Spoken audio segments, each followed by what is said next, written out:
Larson to the bottom of the track. Slide job. Trying to take the lead away. Slide job. Shades of Keselowski and Ambrose all over again. Buescher gets on the inside of SVG. And Kenza cleared by Logano. Maybe no. Kenza takes him out. Logano into the wall. Caution comes out and the crowd roars. Busch goes low.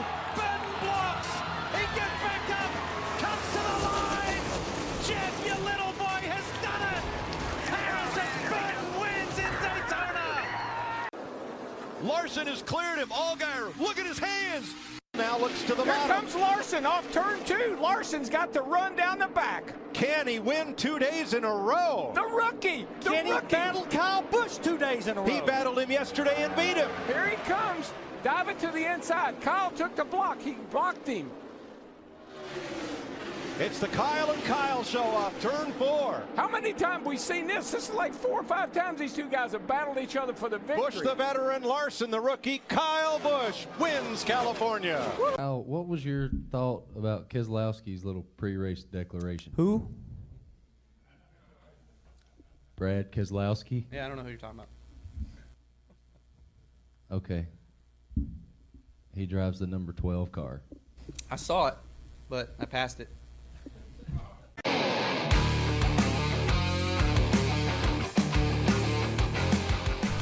Hello guys, and welcome back to Calamity Corner. It's James once again with another episode. This is now episode 10, and I'm back again with Nick. Welcome back, Nick. Thanks for having me back, buddy. Yeah, Appreciate it. No worries. It was great having you on. We had a great last episode, and this is going to be a great episode once again. Yeah, I'm excited. All right. So some drivers, to start off with this episode, some drivers that I wanted to spotlight is Christopher Bell. So after the Bubba Wallace penalty, he ends up being classified, finishing second. And he's doing this as he's recovering from a broken wrist. I know I say this a lot on the podcast ever since he broke the wrist, but it's just so impressive of what he's able to do, you know what I mean? Yeah, it seems like, some drivers, when they're dealing with an injury, they can do a lot better. 2011, Keselowski had some sort of injury, and I think it was the week he was testing or whatever, and he went on to win at, Pocono and then Bristol, and then clinched his spot in the chase, and Bell is really close to that first win of the season, and I think it's a matter of time before we're talking about Bell being in the picture again. So So going based off that, with him close to the win, I believe it is 5 second place finishes that he has this season. I think that's right. Yep. And he is, let's see what he is in the points. Christopher I think Bell, he is 9th in points right now. Okay, yep. He's 12 behind Hocevar for 8th and 17 behind Buescher for 7th. So the race for the top 10 in the chase with those bonus points after the reset is going to be very interesting. I think he's going to jump Hocevar this weekend and possibly Bell. I really do. You very well could. We will see. We will see. And then another driver that I wanted to spotlight really quick was Erik Jones.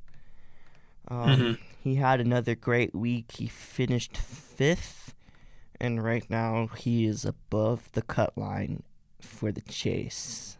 He's 8 above Logano. So he's having a very sneaky good season.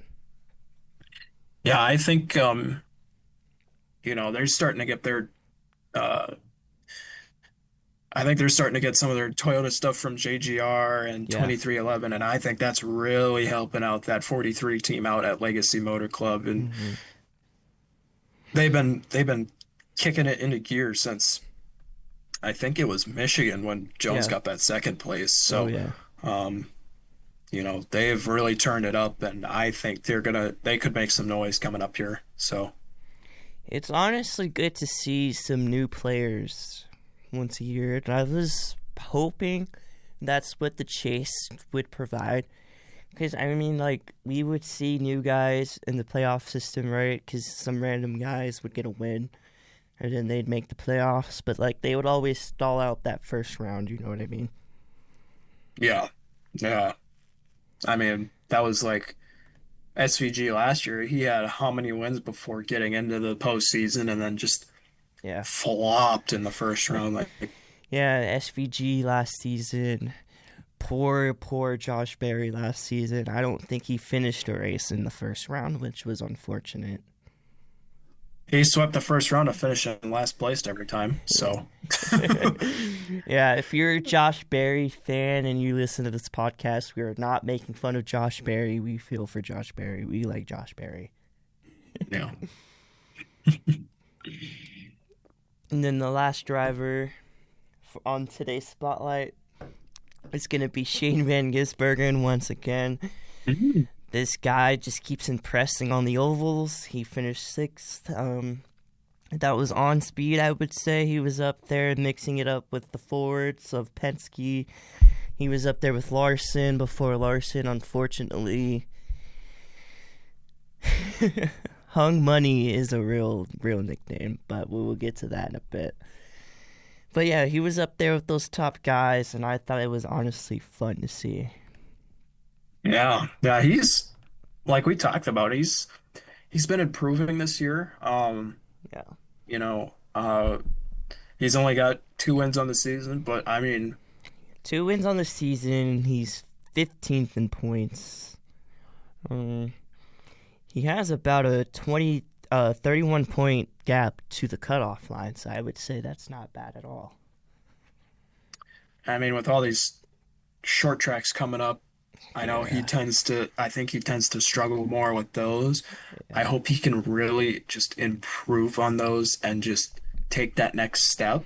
Yeah. Because I think teams that you're going to have to look at when you get to the short tracks, I mean, RFK, you know, they got Ryan Preece over there. I mean, Keselowski led a good portion of the Iowa race last year. Yep. They're good. Penske's good, though Logano's hit or miss at Iowa. So that... And I mean, with Indy and Daytona looming too, I mean, this next portion is really going to make or break seasons. Like, yeah, for sure. Like, I think Logano's going to have to somehow find a way to win, and I would say secure a spot. But you know, he's gonna have to go against his teammate Ryan Blaney, who's really good. He's got to go against guys like Christopher Bell and who else is good at short tracks? William Byron, you know. I know we haven't talked a whole lot about him this season. Like, he hasn't been that good, but, I mean, he is pretty good on the short tracks, so people do got to be careful about that. So yeah. Before we get back into the SVG point, you bring up William Byron. I thought it was funny because his crew chief and him had such a funny interaction on the radio. At Atlanta. Oh boy. And his poor spotter just couldn't say anything. He just had to stay locked in to what was happening at the moment. And like his William Byron's crew chief basically crashed out. He was like, he said something along the lines of, I know it's terrible. We can either park it or you can drive it and let me have another chance to fix it. I thought that was hilarious. Yeah. Yeah, it was pretty funny. No, I mean, I really hope he steps it up or something coming up here. I mean, call me crazy, but I think he could be the one that does the Tony Stewart type run from 2011 in the Chase and wins so many races, and then all of a sudden he's in the picture. But something I have tend to notice with winning the regular season champion in the next gen era, you don't win the next season. So Byron is heading towards that direction right now. So for sure. All right, so back to SVG a little bit. He's going to do the truck race with Spire. I would say Spire has really a stacked lineup this weekend in the truck series. They got Chase Elliott in the 7. They got SVG in the 71, and then they got Hocevar in the 77. So And I feel like this track time is going to be really good for SVG because I feel like the only way drivers get better is with track time, right? Would you say? Yeah, I would absolutely agree with that. Yeah. And then that's it for the spotlights. Now we're going to get into the lowlights. And I have one very specific driver. Everyone knows I'm a Kyle Larson fan. But I have to not be biased, right? I have to be fair. And I have to call him out when he's doing... I don't want to say stupid things, but he's not himself. You know what I mean? Mm-hmm. So, like, okay, so he spun twice during this race. I wouldn't say the first one was directly his fault. He got caught in a checkup with Reddick, so that led to him spinning. And then he goes and pits, right? He's coming back through the field. He's recovering. It looks like he's going to have a top 5 finish like he was running before. And then he attempts to pass Denny Hamlin, and he's not clear. And he spins out. He hits the wall. He hits the inside wall, and his race is over. What was your thoughts about that, Nick? Obviously, all you Larson fans were, you were mad at Hamlin and stuff like that, which I get, but it was hard for me to tell what really had happened. Yeah. I think that's just the type of racing product, you get. I mean, I think once you get a little close with the guy you're side drafting or whatever, they can tend to either, move that car up or car on the outside, move that car down or whatnot. And I thought it was just a racing incident. No blame to anyone. Now, and then. Yeah, I agree with you. Now, I'm human, right? And so my initial human reaction was to blame Denny because I have a fair reason for this, and I think you would agree. Larson and Hamlin, they have sort of a history, and that history is mainly Hamlin running into Larson and ruining his race, right? But as I pondered over it the past couple days, I'm like, yeah, why would Denny lift? I feel like Noah, everyone doesn't know Noah yet, but he's also part of the Pick'em League. He made a great point. He was like, why would Denny lift? He's fighting for the same position that Larson is. And I feel like Larson, he always just, like, oversteps, if you know what I mean. Like, and this is what has always made him good, as some other Larson fans, like Alex K and the other Pick'em League would say. That's what makes Larson good. But it also has been biting him more in the past. Do you know what I mean? Yeah. And I feel like... So, going off of NASCAR a little bit, last night, so Kyle Larson also does dirt racing during the week, right? And he was in the lead during this race, and then he just flips in the lead and ends his own race. So, I don't know what's going on with Larson right now. As a Larson fan, I really hope it does get better. I don't know if anyone can talk him down a little bit, whether that be Jeff Gordon or Rick Hendrick or whoever, but yeah, that's all I have on that point. Maybe that flips a wake-up call for Larson. Maybe. We will see. I hope so. We will see. All right. We shall see. So, moving on to the in-season tournament a little bit, we have some updates after this race, of course. We have Todd Gilliland. He eliminated Alex Bowman, which I was honestly surprised about. Chase Elliott eliminates Chase Briscoe. Christopher Bell eliminates Denny Hamlin, which I believe I picked that to happen last weekend. And then Ryan Blaney, of course, wins the race, so he eliminates William Byron. And then my question for you, Nick, would be, do you think Ryan Blaney is becoming a championship favorite? I mean, he swept everything on Sunday and early Monday morning. I mean, and he's only 65 points behind Denny Hamlin in points, which is just one stage in a race win. Which is crazy. That's insane about how much ground he made up on that. And, you know, everyone's talking about, oh, it's Reddick versus Hamlin for the regular season championship.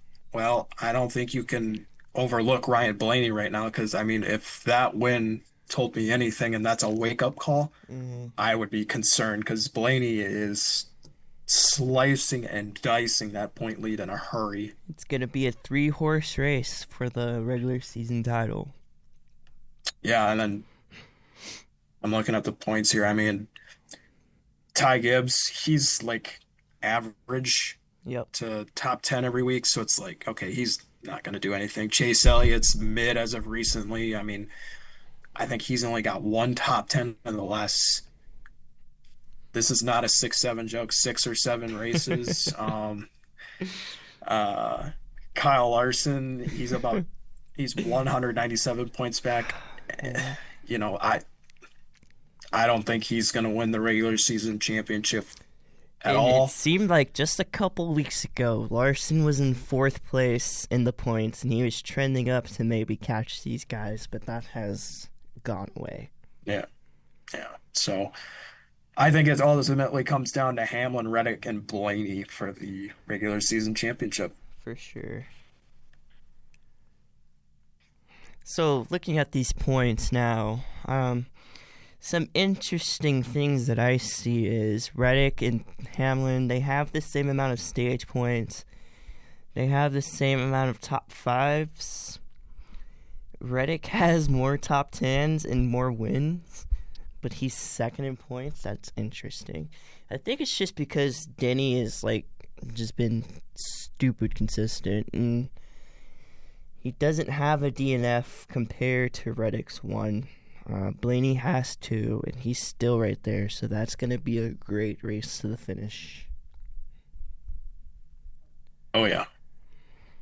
And then, so for the next part of this podcast, we're going to get into North Wilkesboro. We've gotten to see North Wilkesboro quite a bit the past few years as they've had the All-Star race there. But now it's going to be a points-paying race for the first time since 1996. And I would feel like this race is going to be one of the most important races of the summer, as, like we said, the chase is quickly approaching, and this is now the semifinal race for the in-season tournament. So some some characteristics about North Wilkesboro. It's 0.625 miles in length, so that's a little bit bigger than a half mile. The asphalt is very worn, so that's going to lead to a lot of tire fall off. You go uphill on the front stretch a little bit and then go downhill on the back stretch. I would say passing won't be easy. Of course, on every short track race, short track position and strategy are going to be key. And I feel like with this being a 450 lap race, that drivers, will need to be patient. Would you agree with that? Yeah, I think they do need to be patient, but obviously, you know, once they get to the lap traffic, they're going to get super impatient, and it's going to be like, let me go because this guy behind me is going to catch me and whatnot and stuff like that. And, I mean, also looking at the in-season challenge, I think what's crazy about this is I had Blaney and Chase Elliott going to the final race for it. I don't know. I think something's going to change about that. I don't think it's going to be those two. Yeah, we will get into those predictions in a little bit. And then my question for you, Nick, is what was your reaction when it was announced that North Wilkesboro would be a points race again? Thank God. I was so happy about it, you know. one of the older tracks coming back and just watching it last year, like for the All-Star race, like I was entertained. Yeah. You know, I think everyone was gonna get sick of it if Joey won again or whatever, and and then they had the weird caution rule or whatever, and then Christopher Bell was like, "Nope, give that here. I'm taking it," and he took it. So it's like taking candy from a baby to Logano. So yeah, well, some would say that Logano does act like a baby, but we don't have to talk about that right now. Right. So some points that I wanted to get into really quick is some drivers to watch. So we were just talking about Kyle Larson having such a rough stretch. I feel like this could be a weekend. He turns it around a little bit. I mean, he did dominate the All-Star race in 2023 after starting in the back. He almost lapped the field. And then, like we said, Christopher Bell has won here. Denny Hamlin is great on short tracks. He's great every week. Chase Elliott, he has a short track win this year at Martinsville. So we will see if that leads to him panning that success to North Wilkesboro. And then the last driver I have is Ryan Blaney, of course. He's great on short tracks, and he has a lot of momentum right now.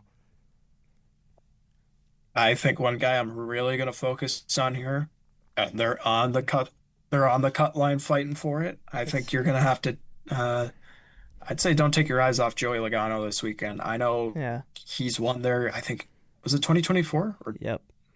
Yep. Okay. So, I could see Logano putting himself in with a win, but also I think obviously you got to look at guys like Christopher Bell, Ryan Blaney, Kyle Larson, Denny Hamlin.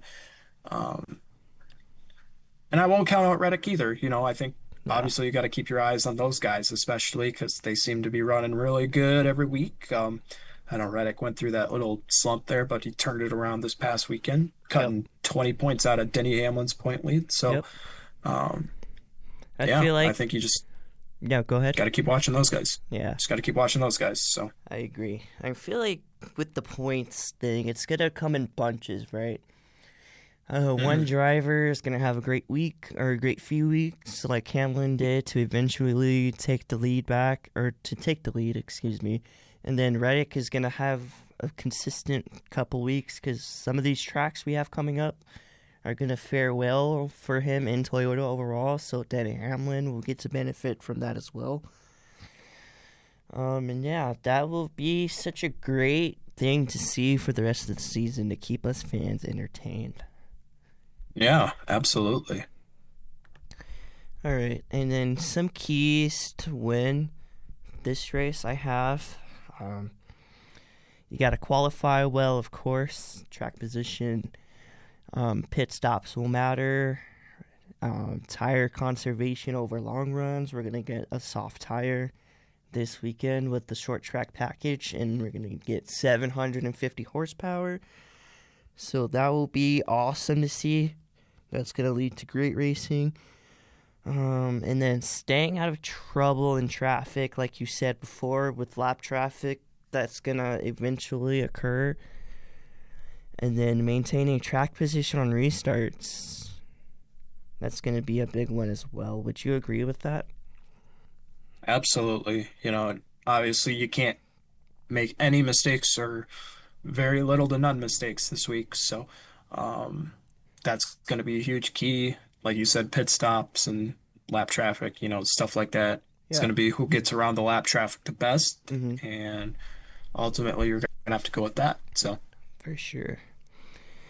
All right, so going back to the in-season challenge, some predictions that I have. I got Chase Elliott eliminating Todd Gillen, and I have Ryan Blaney eliminating Christopher Bell. That's going to be the best matchup of the season, I feel like.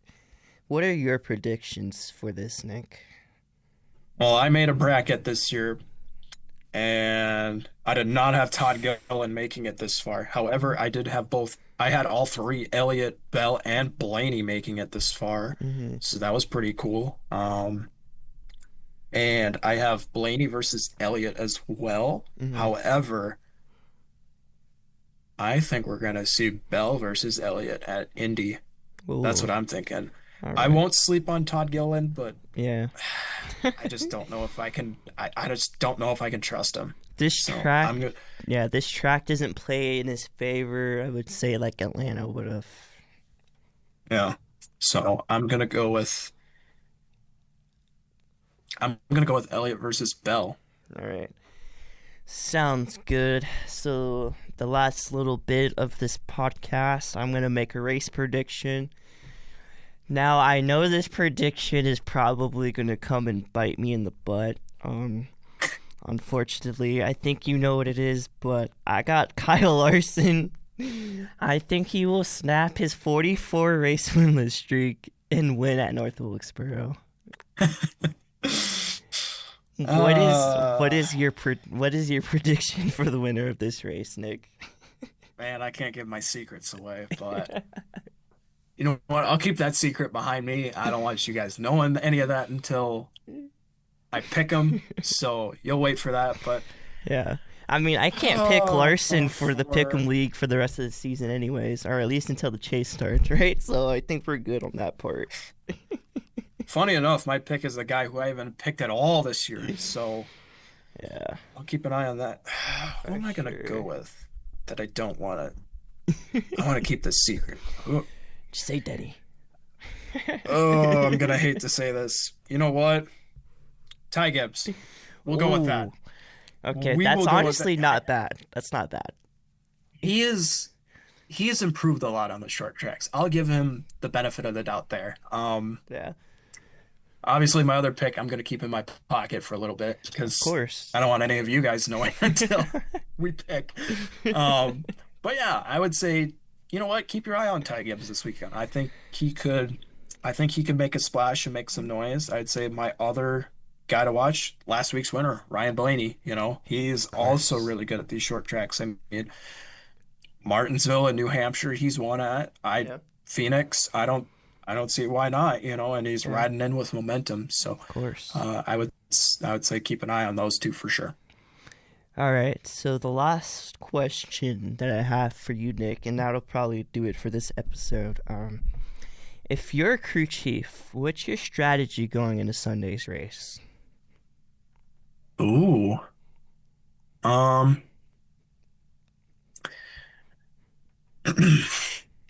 I would say just try not to burn up your stuff so early because you're going to get into those long green flag runs and you want to maintain as much tire as you can because if you burn off your tires real quick, you are probably going to fall in the pack with the softer tires. So Yeah, you probably get lapped. yeah, I would say ultimately don't burn your stuff up early and just, you know, just go for it. Yes, sir. Don't burn your stuff up early. If you've got the long run car, I think that's gonna be huge. But if we get a late race caution, yeah, you might be in trouble. So Don't burn your stuff up. That's going to be the name of the game this weekend, and I would say that I definitely agree with you, Nick. And that'll do it for episode 10 of Calamity Corner. Once again, Nick, thank you for taking time out of your day to come on with me and just to have a conversation about racing a little bit. And it's been great having you on, bud.